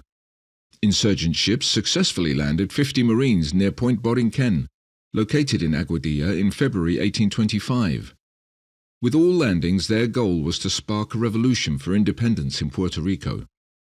Despite capturing the fort and dismounting the guns, they had to retreat because of the extraordinary resistance by the locals of Aguadilla. The guns were quickly replaced in a matter of a few hours, and invading parties were pushed back to their ships. In November of 1829, one other landing effort was made at Patillas, a trade port that opened to commerce on the 30th of December 1821. A number of commercial ships were docked at the time of the attack and took damage. However, the insurgents did not have good luck here either. Armed locals killed 8 attackers, forcing the insurgents to fall back. The 19th century marked a turning point in the history of Spain. The places Columbus had discovered in the name of Queen Isabel and King Ferdinand at the end of the 15th century started parting ways with Spain. Spanish politics. In 1813, both Cuba and Puerto Rico had been deprived of their right of representation in the Spanish government. Political events in Spain were taking their effect in Puerto Rico. At the time, hopes of reviving Spain's Liberal Party were on the rise due to the French Revolution and the expulsion of Charles X from France. Charles X in 1830 restricted freedom of the press, dissolved the newly elected Chamber of Deputies, and altered the electoral system to favour the monarchy. His abdication inspired liberals across Europe. Spanish liberals who had been living in exile in France attempted to invade Spain. At the time, they thought that they would have the support of the French government. However, their efforts only led to the renewed persecution of liberals at home in Spain. Following the death of King Ferdinand VII in 1833, power was transferred to the hands of Queen Maria Cristina, who then reopened universities, proclaimed general amnesty, and brought expatriated and imprisoned liberals back to political life. However, the pretension of Don Carlos, the king's brother, led to a fierce civil war in Spain which lasted until 1836. Don Carlos made a claim to the throne, and in 1839, Queen Maria Cristina lost her power to the Carlists. The Carlists take their name from Don Carlos, Queen Maria Cristina's brother-in-law. In 1841, the governance of Spain fell to Baldomero Espatero, a powerful military and political figure. All of this was followed by a 7-year military coup d'état. In 1843, the tides of power shifted in favour of Isabel II, who was declared worthy of ascension to the throne by the Spanish legislature. She then lost power in 1865 to the Liberal Union Party. This system would only stay in place for around a year, before Spain instituted a provincial government. Spain got into conflicts in Morocco, Southeast Asia and Mexico, diverting public attention from internal affairs. In 1866, corruption had permeated every echelon of Spanish society and politics. After a series of revolutions, failed monarchs, a form of democratic government was established in 1873. Autonomy was given to the provinces. However, they were still subject to the authority of the central government. Civil war broke out in the Basque provinces, Navarra, Catalonia, Lower Aragon, and parts of Castilla and Valencia. General Manuel Pavia put down many of these rebellions and restored power to the central government in Madrid. The central government was led by a prime minister and King Alfonso XII, the son of Isabella II. While this turmoil was taking place in Spain from 1837 to 1874, a succession of 26 governors ruled over Puerto Rico, with only 6 leaving positive memories. Others only saw the position as an opportunity to exploit. They were distrustful of the Puerto Rican people they governed and worked to antagonize their aspirations. Generals who came to Puerto Rico firmly held the belief that the mother country must be superior. They deprived locals of education. Any attempt to raise one's intellect was seen as a criminal offense. In an attempt to keep the locals from excelling, officials capitalized on the vice of gambling. They encouraged it by setting up cockfighting pits and carnival games around the island. If the people were busy dancing and gambling, they wouldn't have time to conspire against Spain for independence. By 1865, Education was prohibited, but gambling houses were filled with crowds. Though some governors genuinely wanted to make improvements, their reigns were generally short-lived and their efforts undone by their successors. Things deteriorated to such an extent that the locals had to buy their right to vote. The price was 25 pesos, which would be around $145 today. Daily life on the island was filled with rumors of conspiracy. Any known liberals were put on a list of suspected individuals, and they would be persecuted. The politics of the island became very conservative. On June 7, 1867, there was a sedition movement at the garrison that involved military personnel. Governor Marquesi used the uprising to banish a dozen leading community members who opposed him. The banishment was overturned by the courts in Madrid. The economic conditions on the island deteriorated. The treasury was empty and buried with debt. When Isabel II was dethroned, things took a turn for the better in Puerto Rico as the people were once again called upon to vote for representation. In 1868, Spain passed a law that all children born from enslaved parents were born free. This was effectively a way of phasing out slavery in Puerto Rico, though conditions remained unchanged. A reluctant governor entirely disregarded the law, and slavery persisted on the island. A day after the declarations, nearly 300 slaves gathered at a coffee plantation owned by a Mr. Buckerman. Mr. Buckerman, an American businessman, armed the slaves with machetes and knives. They then proceeded to the plantation of Mr. Rosas, who, dressed in an American fireman's uniform, had announced himself as their general-in-chief. Other groups of men soon joined them, and their numbers soon tallied up to around 800 or more. A small group that was recently armed with machetes and knives now became known as the Army of Liberators. They were provided with meals and rum, which led them to be in excellent condition for the upcoming march on Lares. The group, chanting loudly, "Long live Puerto Rico, independent, down with Spain, death to the Spaniards," marched on a small town at midnight. The alcalde, or mayor, and his secretary, who'd come out on the street to see what was happening, were taken as prisoners, along with a number of other Spaniards residing in the town. The group took over wine and provision shops for food and sustenance to stay energetic. The Republic of Boriken was proclaimed on the following day, and a provisional government was created under the leadership of Francisco Ramirez. The Dominican Republic, Venezuela and Colombia extended diplomatic recognition to the short-lived Puerto Rican Republic. Locals in the region declared their independence. The provisional government ordered all leaders from Spain were to leave the island. Those who failed to meet this order within 3 days would be seen as citizens of the newly formed republic. At that time, they would be required to take arms in defense of Puerto Rico. Those who refused or failed would be treated as traitors. The group had planned to divide their army into 2 columns that would march separately on the towns of Pepino and Camoy, but a severe setback was around the corner. As the rum stopped flowing, their initial enthusiasm and passion for independence faded. This led to a number of would-be liberators to return home. Taking count of the numbers, there were about 300 men remaining under Mr. Rosas' command. The group of men soon marched on Pepino and stopped on the outskirts of the town, where they met resistance from a group of military men. As they engaged in combat, one of the 300 liberators was killed and a couple were wounded. All soon came to an end as false alarms were raised when someone suddenly shouted, "The soldiers are coming!" Fearing being outnumbered by the military, the group of liberators disbanded. As far as this event is concerned, history has it that General Rosas tried to rally his troops, but they wouldn't listen. Given all this, Lieutenant Colonel Gamar was sent by the governor with orders to track down and investigate those who had initiated and implemented the rebellious movement. Lieutenant Colonel Gamar took Rosas and those who followed him as prisoners without any resistance. Berkeman, the American who had armed the liberators, resisted arrest and was shot, marking the end of the insurrection of Lares. Those loyal to Spain advised the governor to take severe measures against the revolutionaries.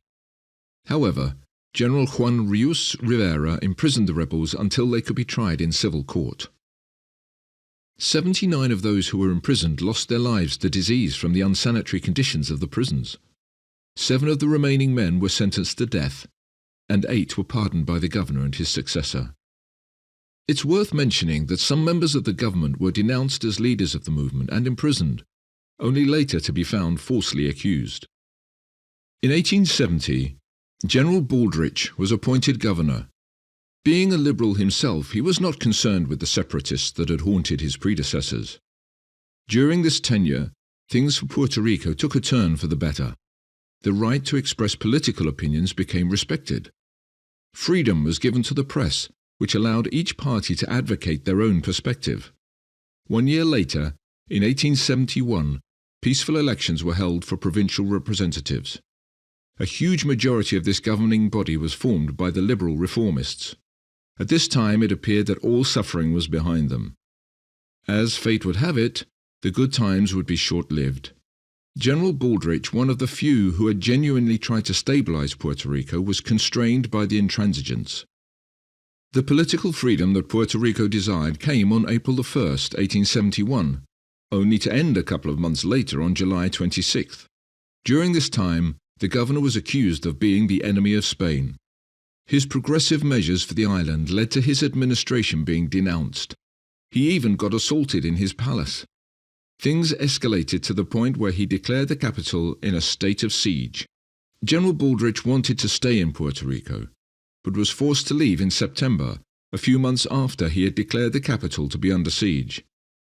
During his tenure, the island and its inhabitants first experienced political freedom.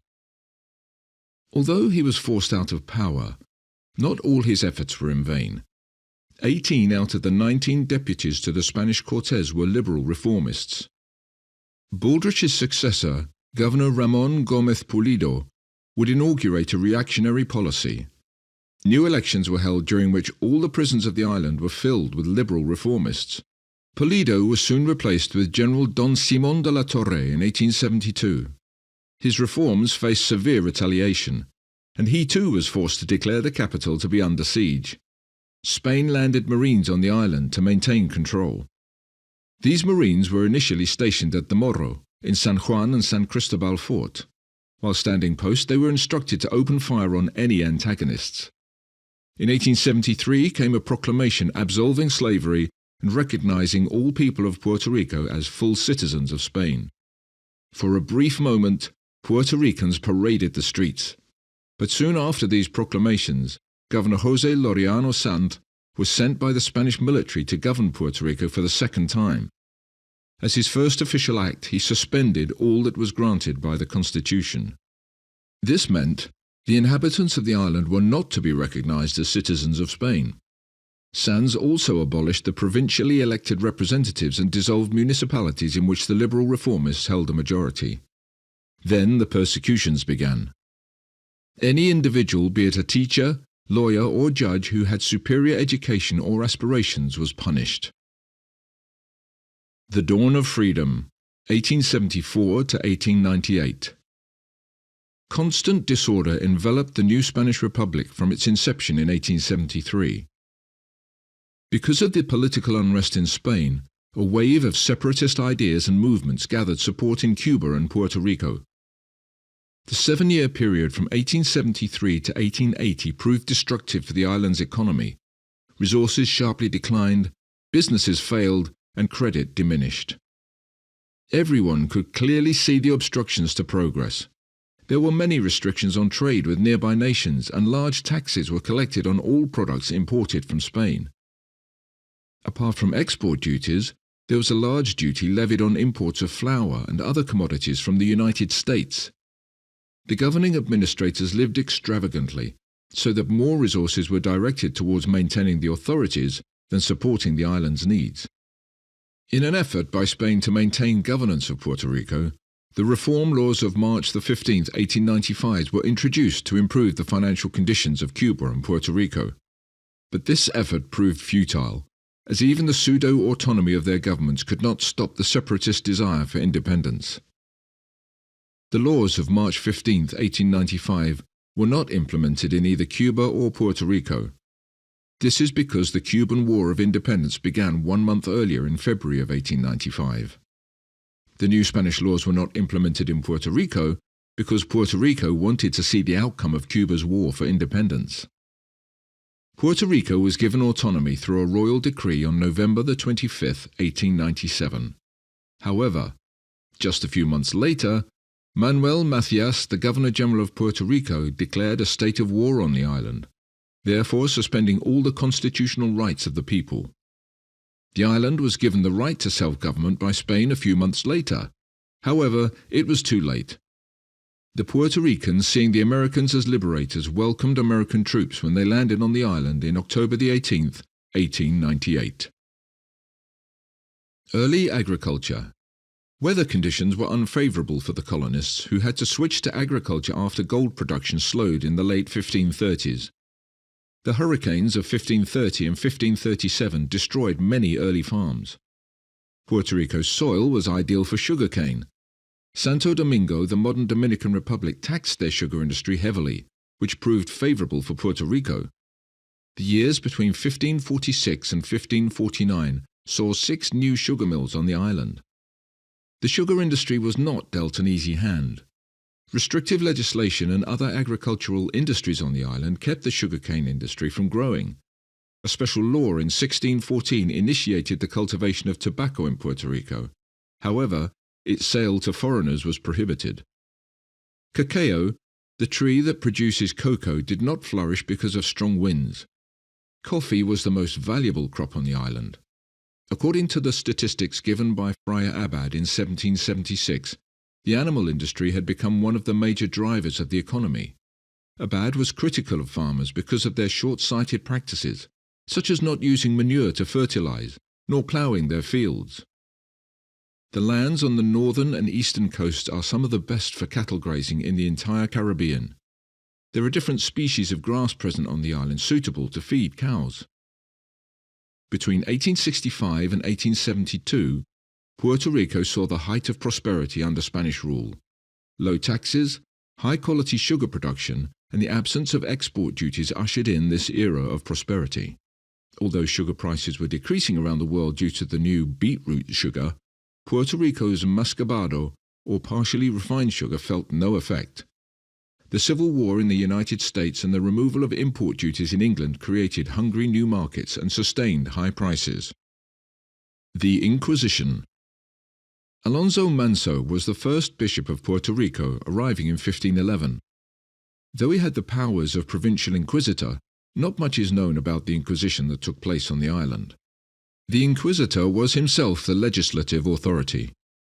When it came to enacting laws, the inquisitor's authority even exceeded that of the king, since the monarch was never consulted before a law was created, amended, or replaced. The Cortes Tribunal in Cadiz, Spain, shed light on what the accused went through under the Inquisition system. They were denied basic rights like visits from friends and family until their trial. The accused could not get assistance in their defense. Many innocent people were kept in dungeons. The Cortes, which is the Spanish legislature, blamed the Inquisition for the deplorable socio-economic condition of Spain and its colonies. In 1813, they passed a law ending the Inquisition and instituting a new judicial system where the accused would be judged by a jury of their peers. The clergy. After the discovery of the Caribbean islands, the Pope authorized monks of all orders to go to the newly found world and Christianize the inhabitants. The Dominicans and Franciscans availed themselves of this privilege. This resulted in a power struggle between the two groups which they carried to the New World. Puerto Rico was a Dominican stronghold, with the Franciscans nowhere to be seen. Construction of a convent was started in 1521 after the capital moved to its present site. The convent was completed in 1529, and the friars who occupied it received a great number of privileges, including vast lands given to them by Bishop Manso. The first Franciscan convent was not built until 1585. Only a couple of years later it would be destroyed in an attack by the Caribs. The Franciscans abandoned Puerto Rico and did not come back until 1642. Though revenue collection through parishes and tithes ended in 1757, the monks enjoyed a privileged lifestyle until 1835, when their lands were taken by the government under the pretext of public good. Commerce and finances. Since the founding of the capital city, imports and exports were only authorized in Puerto Rico, now called Old San Juan. However, this was unenforceable and smuggling was rampant. The Treasury rarely had money and frequently reduced the salaries paid to officials and troops to a fraction of what was owed. To improve the financial situation, Alexander Ramirez was appointed administrator in 1813. He introduced some much-needed reforms to the system, like the opening of additional ports, tax concessions for commercial activities, and incentives for agriculture. The result was a staggering rise in tax revenues. However, this improvement was short-lived. Seeing his reforms bearing fruit in Puerto Rico, Ramirez was transferred to Cuba to do the same job. The administration that succeeded him brought Puerto Rico back to a state of impoverishment through the same old practices that Ramirez had abolished. Corruption increased so much that the military was assigned to prevent smuggling in 1825. This resulted in doubling tax revenue in just 1 year. The imports in Puerto Rico were almost triple the exports until 1810. In 1821, Mexico gained its independence and Spain lost its most lucrative sources of gold and silver remittances. This pushed Spain and her colonies into poverty. Paper money was adopted to avoid bankruptcy, with 500,000 paper notes in circulation in 1814. The Royal Decree of 1815 allowed Puerto Rico to export directly to other countries. Soon, 1/3 of all foreign trade was with the United States. Records of Puerto Rico's financial history start around the 1750s. The first time the island's government saw surplus revenue was between 1850 and 1864. Education. As late as 1838, only a select few schools in Spain taught reading, writing and arithmetic, so one can imagine the state of education in the colonies. The Dominican friars tried to improve literacy by teaching Latin and philosophy, but it was a limited offer. The intellectual life of the island truly began with the support of the government between 1820 and 1823. A number of primary schools were established during these years, and measures were taken to train as many teachers as possible. However, this light of knowledge did not last long, and was extinguished as soon as the Spanish constitutional government fell. The clergy made all decisions regarding education for the next 20 years. The institution that can be credited with almost all of Puerto Rico's early progress with education is the Economic Society of Friends of the Country, which was organized under Alexander Ramirez in 1813. Starting from a primary school, it opened a college in 1844 using 30,000 pesos in donations. However, the college was closed by Governor Juan. The 1860 census shows that only 17% of males and 12% of females on the island were literate. The official data shows that there were 74 public schools on the island as of 1864. Governor Northagueri established a School of Commerce, Agriculture and Navigation in 1854. However, 16 years after its establishment, Governor Sanz, in a report to Madrid, wished to close it. Female education had always been neglected, with only 127 girls' schools on the island as compared to 408 boys' schools, according to the census of 1888. Racina, a publication by Mr. Coll and Toste, reported that Puerto Rico had a total of 497 primary schools when the Americans arrived. Libraries and the press. For the first 200 years of Spanish colonization, access to books and education were not prioritized, which resulted in broad illiteracy. The wealthy kept personal libraries, but collective learning among common people did not arrive until the early 1800s. Public libraries also first appeared in Puerto Rico in the mid-19th century. However, there has been a presence of collegiate libraries since the 16th century. A semi-public library opened in 1831 contained a large collection of judicial books. It remained under a librarian's care until it was merged with the College of Lawyers in 1899. The time between 1830 and 1850 saw great intellectual progress. Governor Juan de la Pezuela established the Royal Academy of Belles Lettres, which included a library. However, the academy closed in 1860 and the library went to the Economic Society of Friends of the Country. The first public library of Puerto Rico, in its true sense, opened in 1884 with the help of a public subscription, and it contained the best books of the time in Spanish and French. The library was a great source of enlightenment until the Spanish-American War forced it to close in 1898. The island's second public library opened in the town hall's basement and housed 6,361 books. The history of the Puerto Rican press is not too long. Publications were not printed until the second constitutional period, 1820 to 1823. This is when the right of political association was recognized.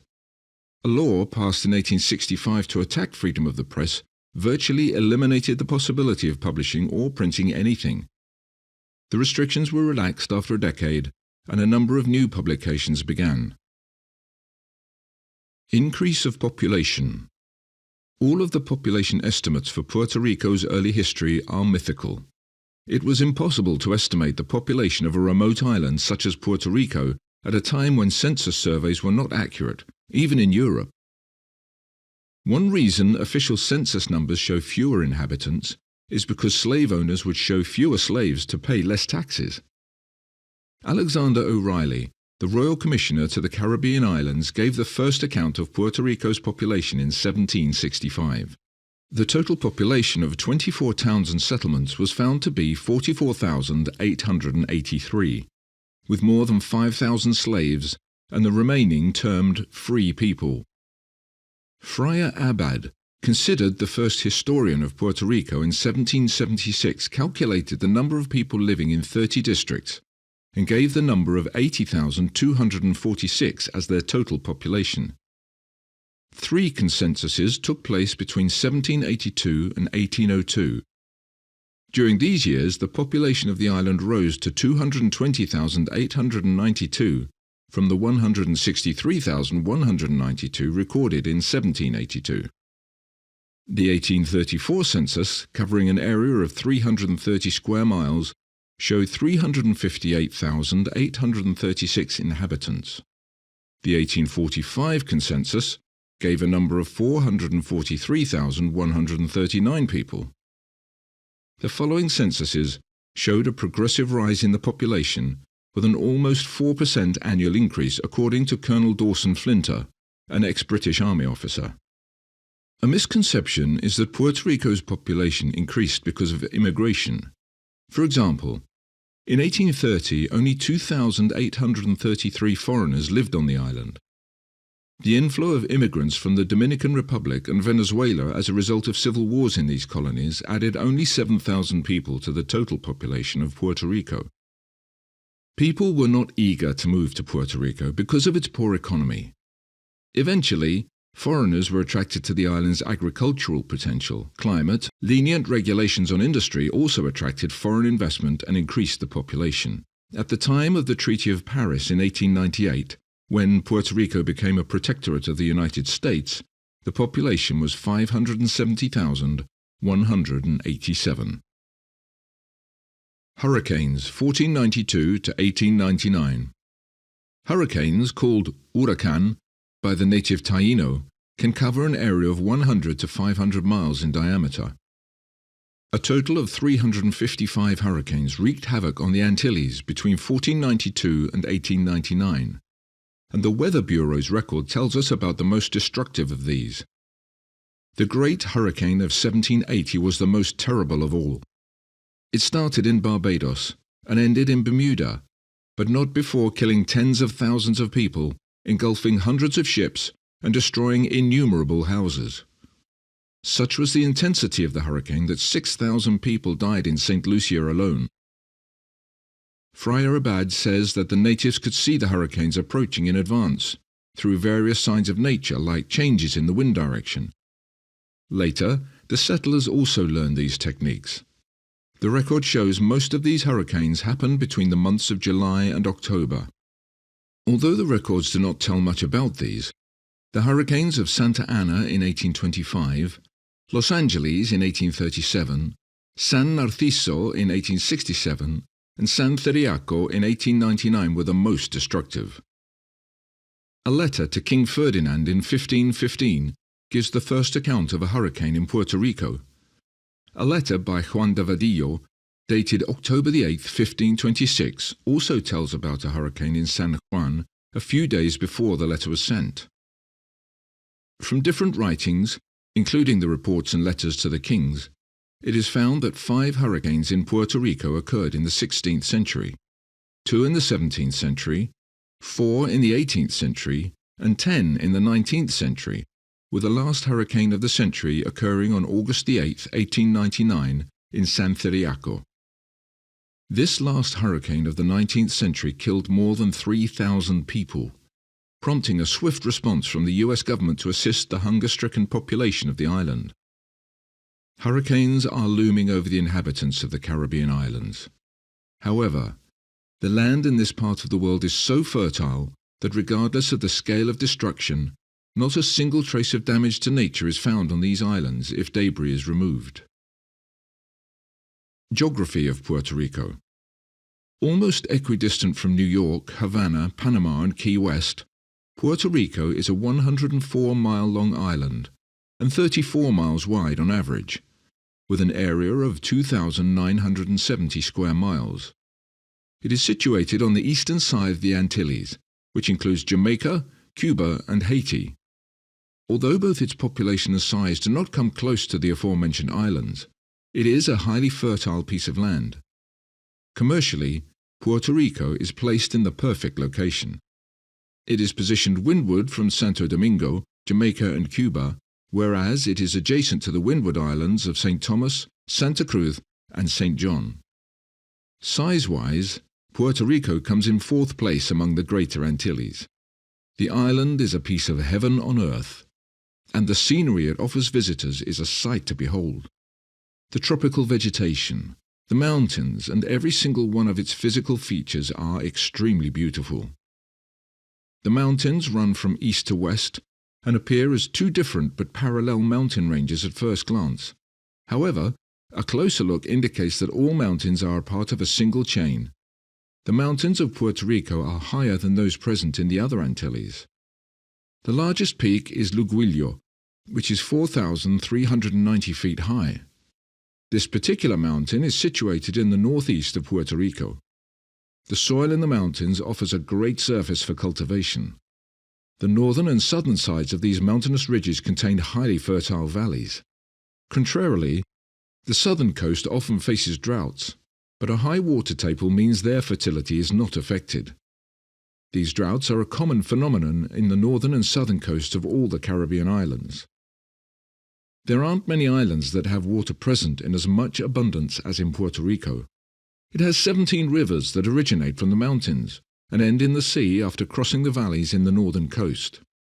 Some of these rivers are navigable, while others are not.